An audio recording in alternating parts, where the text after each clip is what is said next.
भारत माता की, भारत माता की इनकलाब, वंदे। दोस्तों, माननीय सुप्रीम कोर्ट ने मुझे 21 दिन की मोहलत दी थी। मैं तहे दिल से सुप्रीम कोर्ट का शुक्रिया अदा करना चाहता हूं, बहुत बहुत। उन्होंने चुनाव प्रचार करने के लिए मुझे ये मोहलत दी थी। 21 दिन कल पूरे हुए। अब यहां से मैं सीधा तिहाड़ जा रहा हूं। ये 21 दिन मेरे लिए बहुत विस्मरणीय है। मैंने एक भी मिनट खराब नहीं किया। रात दिन 24 घंटे देश को बचाने के लिए प्रचार किया है। केवल आम आदमी पार्टी के लिए प्रचार नहीं किया, सारी पार्टियों के लिए प्रचार किया। बंबई भी गया, भिवंडी भी गया, हरियाणा भी गया, उत्तर प्रदेश भी गया, पंजाब भी गया, जमशेदपुर भी गया। जहां मौका मिला, जहां जिसने बुलाया, उसी के लिए प्रचार करने के लिए गया, देश बचाने के लिए। मेरे सामने देश था। आम आदमी पार्टी इंपॉर्टेंट नहीं है, आम आदमी पार्टी सेकेंडरी है, पहली हमारे लिए देश है। तो मैं दिल्ली के लोगों को कहना चाहता हूं, आज आपका बेटा दोबारा जेल जा रहा है, इसलिए नहीं कि मैंने कोई भ्रष्टाचार किया है, इसलिए कि मैंने तानाशाही के खिलाफ आवाज उठाने की जरूरत की है। इस प्रचार के दौरान एक सबसे बढ़िया बात यह हुई कि सारे देश के सामने प्रधानमंत्री श्री नरेंद्र मोदी जी ने यह कबूल किया कि उनके पास मेरे खिलाफ रत्ती भर भी सबूत नहीं है। हम कहते थे ना, जब भी हमसे पूछा जाता था कि भाई ये कह रहे हैं 100 करोड़ रिश्वत ली, 100 करोड़ रिश्वत ली, वो 100 करोड़ कहां गया? 500 से ज्यादा जगह तुमने रेड मार ली, कहीं चवन्नी मिली हो, अठन्नी मिली हो, 1 रुपया मिला हो, कहीं हमने खर्च किया हो, कहीं कैश पड़ा हो, कहीं लॉकर में मिला हो, कहीं स्विस बैंक में मिला, कहीं चवन्नी नहीं मिली, तो पैसा कहां गया? तो एक टीवी चैनल के इंटरव्यू में उस टीवी वाले ने मोदी जी से पूछा कि प्रधानमंत्री जी, ये केजरीवाल चारों तरफ कहता घूम रहा है कि आपके पास उसके खिलाफ कोई सबूत नहीं है, आपके पास उसके खिलाफ कोई रिकवरी नहीं है, फिर आपने उसको गिरफ्तार कैसे कर रखा है? पता है प्रधानमंत्री जी ने क्या कहा? प्रधानमंत्री जी कहते हैं, मैं मानता हूं कि केजरीवाल के खिलाफ कोई सबूत नहीं है, मैं मानता हूं कि केजरीवाल के खिलाफ कोई रिकवरी नहीं है, क्योंकि केजरीवाल अनुभवी चोर है। चलो मान लिया मैं अनुभवी चोर हूं, तुम्हारे पास सबूत तो नहीं है, तुम्हारे पास रिकवरी तो नहीं है, तो यूं ही डाल दिया मेरे को जेल में, बिना सबूत के डाल दिया मेरे को जेल में, बिना रिकवरी के डाल दिया जेल में। देश के इतिहास में 75 साल में सबसे ज्यादा बहुमत से आई हुई सरकार है।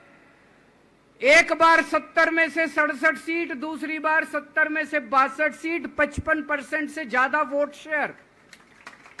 इतने भारी बहुमत वाली सरकार के मुख्यमंत्री को आपने बिना सबूत के जेल में डाल दिया। यही तो तानाशाही है कि जिसका मन करेगा मैं उसी को जेल में डाल दूंगा, जिसका मन करेगा उसी को जेल में डाल दूंगा। और पूरे देश को मैसेज दे दिया कि अगर मैंने केजरीवाल को फर्जी केस में जेल में डाल दिया तो तुम्हारी तो औकात ही क्या है, किसी को भी पकड़ के जेल में डाल दूंगा। इसी तानाशाही के खिलाफ लड़ रहा हूं मैं, और इस किस्म की तानाशाही अपने देश को बर्दाश्त नहीं है। भगत सिंह ने कहा था ना कि जब सत्ता तानाशाही हो जाए तो जेल जिम्मेदारी बन जाती है, सबकी जिम्मेदारी है जेल में जाना, इसके खिलाफ आवाज उठाना। भगत सिंह के चेले हैं। भगत सिंह देश को बचाने के लिए, देश को आजाद कराने के लिए जेल गए थे। भगत सिंह देश को आजाद कराने के लिए फांसी पे चढ़े थे। हम देश को बचाने के लिए जेल जा रहे हैं। इस बार जब जा रहा हूं, मुझे नहीं पता अब मैं कब वापस आऊंगा, मुझे नहीं पता ये क्या करेंगे मेरे साथ जेल में, लेकिन मुझे कोई परवाह नहीं है, जो मर्जी करें। अगर भगत सिंह फांसी पे चढ़ गए, मैं भी फांसी पे चढ़ने के लिए तैयार हूं। मेरे शरीर का एक एक कतरा इस देश के लिए है, मेरे शरीर के खून की एक एक बूंद इस देश के लिए है, मेरे जीवन का एक एक पल देश के लिए।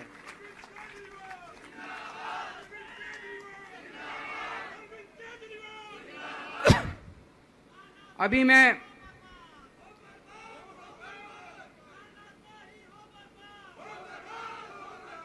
मैं अभी राजघाट गया था सभी साथियों के साथ। महात्मा गांधी की समाधि पे हम लोगों ने श्रद्धांजलि दी। गांधी जी ने इस हमारे देश से तानाशाही का अंत किया था, वो हमारे लिए प्रेरणा स्रोत हैं। उसके बाद हम कनॉट प्लेस गए, हनुमान मंदिर, वहां पे हमने हनुमान जी के मंदिर में जाके हनुमान जी का आशीर्वाद लिया। 4 तारीख को भी मंगलवार है, भली करेंगे बजरंग बली, करेंगे कि नहीं करेंगे? बोल बजरंग बली की। इनका नाश करेंगे, तानाशाहों का नाश करेंगे। अपने को किसी व्यक्ति विशेष से अपनी कोई दुश्मनी नहीं है, अपनी दुश्मनी तानाशाही से है, तानाशाही बर्दाश्त नहीं है अपने को। तो 4 तारीख को भी मंगलवार है और बजरंग बली का मेरे ऊपर, पार्टी के ऊपर बहुत आशीर्वाद है, देश के ऊपर बहुत आशीर्वाद है। मैं प्रार्थना करने गया था बजरंग बली को कि हे बजरंग बली, मेरे देश को बचा लो। अभी कल एग्जिट पोल आए हैं, मेरे से लिखवा लो, सारे एग्जिट पोल फर्जी हैं, बिल्कुल फर्जी हैं। एक एग्जिट पोल वाले ने राजस्थान में टोटल 25 सीट है, उसमें 25 में से 33 दे दिए उन्होंने बीजेपी को। ऊपर से आया होगा भाई बीजेपी को ज्यादा देने हैं, तो उसने कहा मोदी जी क्या याद रखोगे आप भी, आपको 25 में से 33 दे दिए। तो पूरा का पूरा फर्जी है, पूरा एग्जिट पोल फर्जी है। लेकिन असली मुद्दा ये है, इनको गिनती से 3 दिन पहले फर्जी एग्जिट पोल कराने की क्या जरूरत थी, ये समझने वाली बात है। मेरे को भी समझ नहीं आया, कई सारे लोगों की कई सारी बातें चल रही हैं। एक ये चल रहा है कि इन्होंने मशीनों का घोटाला कर दिया, लेकिन मैंने संदीप पाठक को भी बोला है और मैं सारे इंडिया गठबंधन की पार्टियों को बोलना चाहता हूं, अपने अपने काउंटिंग एजेंट को बोल दो, पूरी तरह से सतर्क रहे। आखिरी तक अगर हार भी रहे हैं तब भी उठ के ना आए। कई बार क्या होता है, 1 राउंड में, 2 राउंड में, 3 राउंड में हार गए तो उठ के चले जाते हैं। उठ के नहीं जाना, सबसे लास्ट में रैंडम जितने बूथ होते हैं, ईवीएम मशीन होती है, उसकी पर्चियां पड़ती हैं। उन पर्चियों में से 5% पर्चियां उठाई जाती हैं।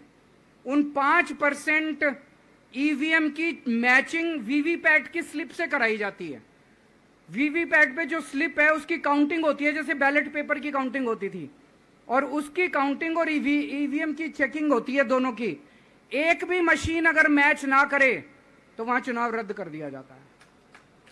तो अगर आपने ये चेकिंग कर ली वहां पे, तो इसका मतलब फिर ईवीएम का घोटाला हम बचा सकते हैं। फिर ईवीएम के घोटाला अगर कर रखा इन्होंने तो हम उसको एक्सपोज कर सकते हैं।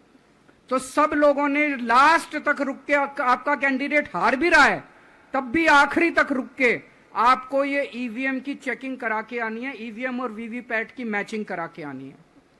एक थ्योरी ये चल रही है कि इन्होंने इतना ज्यादा सीटें इसलिए दिखाई क्योंकि इनके लोगों ने शेयर मार्केट में इन्वेस्ट कर रखा है, और कल जब शेयर मार्केट खुले तो बम्पर होगा, तो ये अपने शेयर बेच बाच के खुद तो निकल लेंगे। बाकी एक थ्योरी ये चल रही है कि अफसरशाही पे दबाव डालने के लिए अगले 3 दिन में अफसरों से उल्टे सीधे काम कराने के लिए एक माहौल बना दिया गया। भाई आ तो हम ही रहे हैं, तो हमारी बात मानो, उल्टे सीधे काम करो, काउंटिंग में गड़बड़ कराएंगे, सब कुछ करेंगे। लेकिन फिर से मैं कह रहा हूं, अपने को, अपने काउंटिंग एजेंट, एआरओ, सब आरओ, सब लोगों को अपने को ट्रेन करके भेजना है और अपने को चौकन्ना रहना है। बाद में हम कहते रहे इन्होंने ये कर दिया, उसका कोई फायदा नहीं होगा। अभी अपने को चौकन्ना रहना है। एक थ्योरी ये चल रही है कि अगर इन्होंने कल ही कम सीट दिखा दी होती एग्जिट पोल वालों ने, तो हो सकता है कि इन दोनों के खिलाफ आरएसएस में और बीजेपी में कल ही बगावत शुरू हो जाती। 4 तारीख तक इंतजार ही नहीं होता, हो सकता है। तो कई सारी थ्योरी चल रही हैं, लेकिन अपने को सतर्क रहना है, चौकन्ना रहना है। मेरा अपना मानना है कि 4 तारीख को इनकी सरकार नहीं बन रही है। ये एग्जिट पोल से घबराने की जरूरत ही नहीं है, माइंड गेम है इनका, माइंड गेम खेल रहे हैं। आपको डिस्करेज करने के लिए, डिप्रेशन में डालने के लिए बिल्कुल नहीं जाना। आप उससे जाओ कि आप जीत रहे हो, आप अपने उस कॉन्फिडेंस से जाओ कि आप जीत रहे हो, और आखिरी तक आपको बैठे रहना है, किसी भी हालत में बैठे रहना है आपको। हमें हर एक को लड़ना पड़ेगा। ये चुनाव किसी पार्टी का या किसी नेता विशेष का नहीं है। ये चुनाव इस देश को बचाने के लिए है, इस देश में जनतंत्र को बचाने के लिए है। जिसके लिए भगत सिंह, गांधी जी, सब लोग लड़े थे, वही माहौल आज है। जिस तरह से हमने अंग्रेजों को हटाया था, आज इस सत्ता को अपने को हटाना है।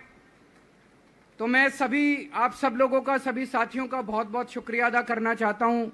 बहुत साथ मिला आप लोगों का इन 21 दिनों में। अब जब भी मैं लौट के आऊंगा फिर मिलेंगे आप लोगों से। तब तक के लिए अलविदा।